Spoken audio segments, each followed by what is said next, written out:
Hi, everybody. This is SAAD. I was winding down for the day after a long day. Sat down to try to watch some TV and relax. Started watching some Tucker Carlson, and who do I see on not on the show, but at least who do I see being covered on the show? My good buddy Joe Rogan. Apparently, he has triggered the ire of Media Matters. They're a progressive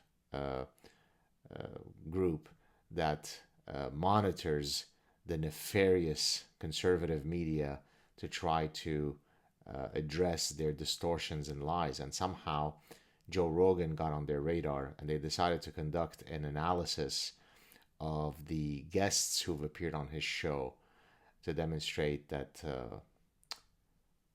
he's not doing well when it comes to the die religion. For those of you who don't know what the die religion is, this is what I call the quasi-religion of diversity, inclusion, and equity. It's pretty much the religion that drives every single fabric of the university now. When you're applying for chaired professorships, you have to adhere to certain die principles.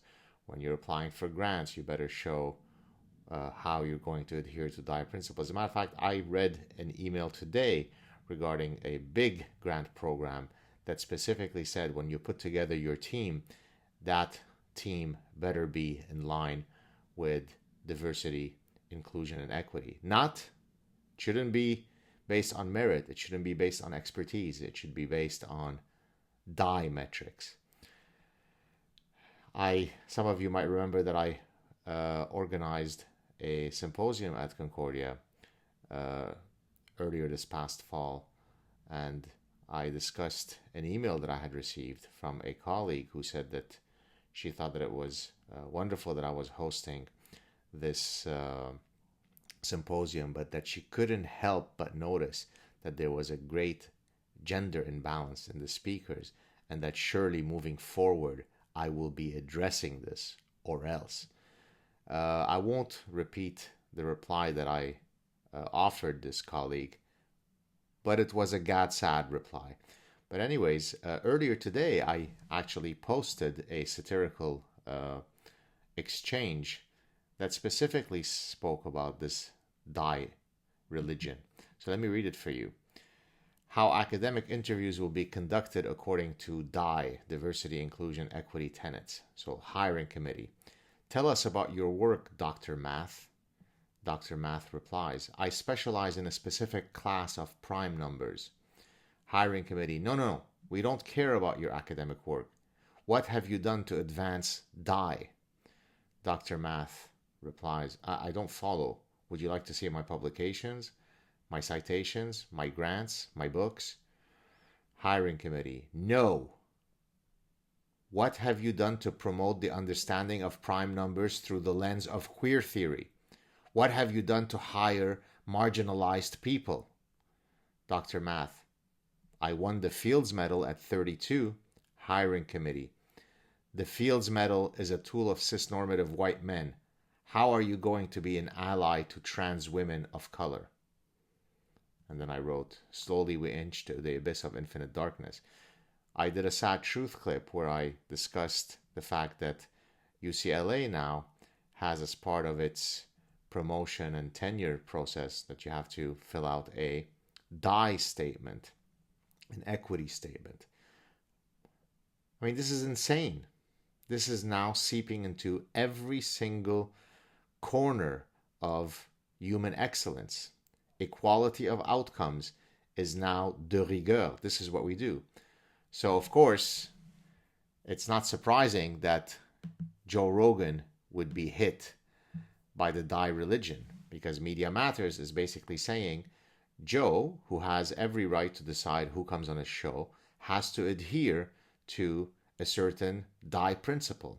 The number of guests who ovulate versus those who don't has to be equal. Otherwise, Joe Rogan is a bigot. But of course, if he were to split his number of guests into 50-50 male and female, trans activists will come along and say, why are you splitting it this way? That's binary thinking.